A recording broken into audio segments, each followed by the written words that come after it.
This is functional treatment for primary progressive aphasia.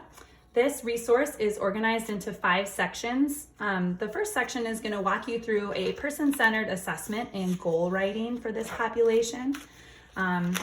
It includes a needs-based assessment, so you can start using vocabulary that's personally relevant from the very first visit.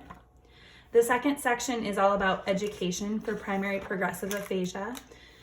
Since this population has varying needs, I included some very simple aphasia-friendly resources which don't have many words but include more pictures, and then some other handouts that include more words. So you can decide on the patient and family that you have which education form is going to be most helpful. The third section is all about communication partner training and strategies.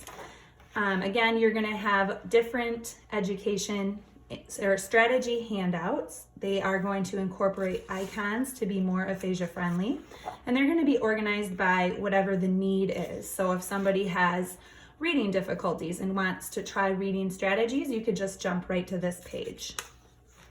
The next section is going to look at impairment-based interventions. So for example, lexical retrieval cascade is one intervention that this resource includes.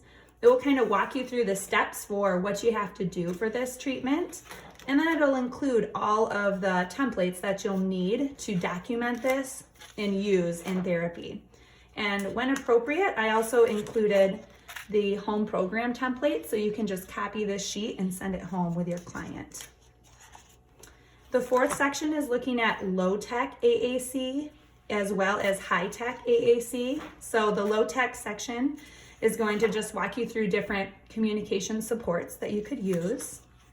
And then the high-tech section is going to give you a launch pad for how to document about using this intervention in therapy, and also what you can consider. So if you want a device for communication output, I gave you a starting point, or maybe you'll have a different need.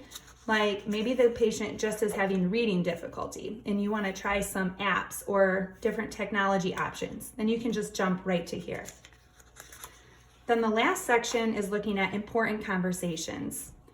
This population has a very difficult diagnosis, and I found it helpful to structure conversation about difficult topics that they may have: driving, household responsibilities.